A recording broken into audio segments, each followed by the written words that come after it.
Dans cette vidéo, nous voulons vous présenter un pays qui est un véritable paradis pour les hors-la-loi. Un endroit où même la police ne vous viendra pas en aide, et où la loi du plus fort est la seule règle qui compte encore. Ce qui semble tout droit sorti d'un film post-apocalyptique est en réalité la pure vérité.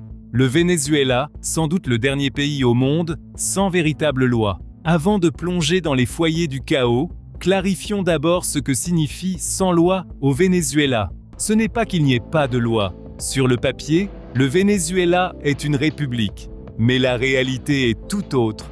L'État a presque totalement perdu sa fonction. Le pays souffre de l'une des pires hyperinflations de l'histoire moderne.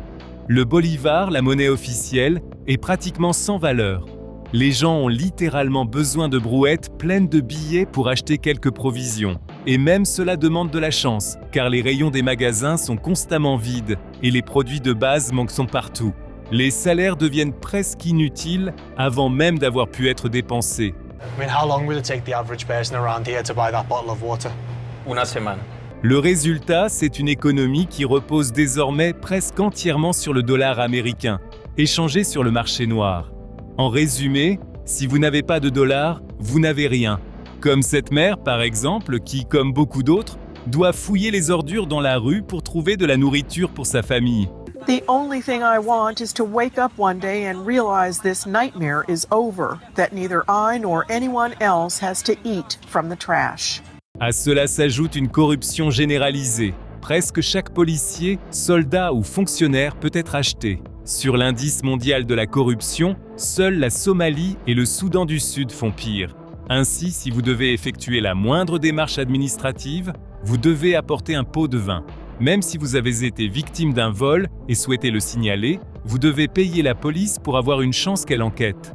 En réalité, l'état de droit, que le Venezuela est censé représenter en théorie, n'est qu'une façade, et les lois ne s'appliquent qu'à ceux qui n'ont pas assez d'argent pour les contourner.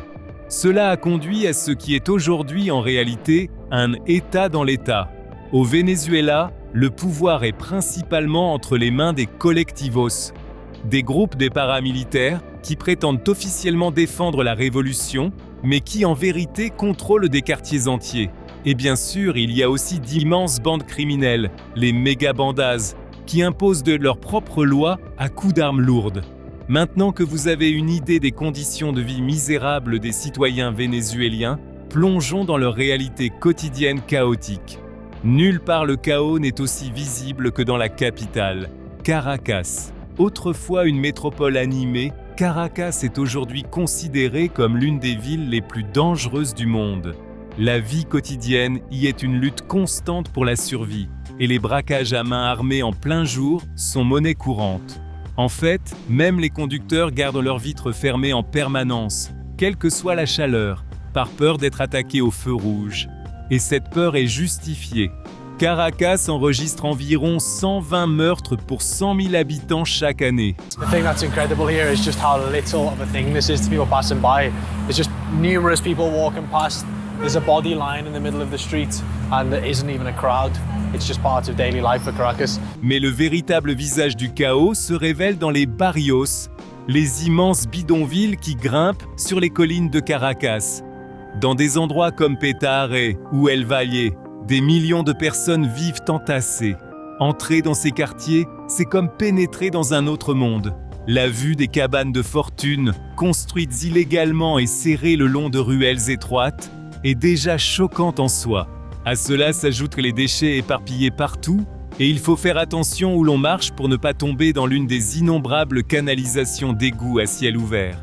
Pire encore, bien sûr, les barrios sont entièrement contrôlés par des bandes criminelles. Toute la journée, de jeunes hommes patrouillent dans les rues, souvent armés de fusils d'assaut. Ils contrôlent le trafic de drogue, extorquent de l'argent pour la protection et imposent leur propre version brutale de la justice. En cas de conflit dans les barrios, les habitants ne vont pas voir la police, ils vont voir le chef de gang. Et ce qu'il dit fait loi. Lorsque la police entre dans ces bidonvilles, ce qui est rare, elle n'utilise que des véhicules lourdement blindés. Ces interventions se terminent souvent en véritable bataille de rue. Comme vous pouvez probablement l'imaginer, la plupart des habitants de Caracas ne font que lutter pour survivre dans de telles conditions. Et il est naturel que les limites morales s'effacent dans une telle détresse.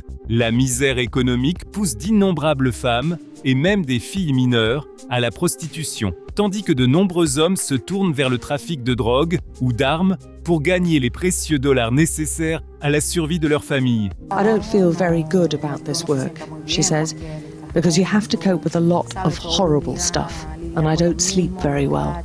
But I have children and a family, and I have to deal with it.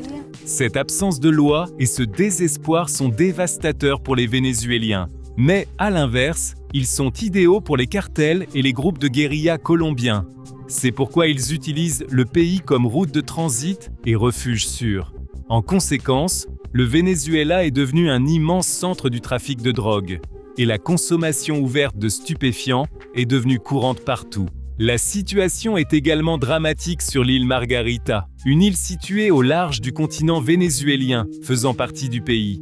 Autrefois, l'île Margarita était un véritable paradis touristique, célèbre pour ses plages de rêve et ses magasins hors taxes. Mais aujourd'hui, elle est devenue le symbole de l'effondrement total de l'ordre et de la loi au Venezuela.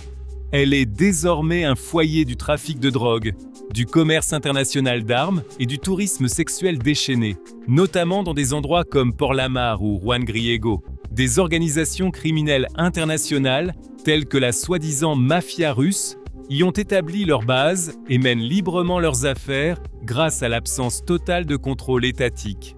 En réalité, on y trouve aussi une énorme scène festive qui profite elle aussi de l'absence totale de régulation.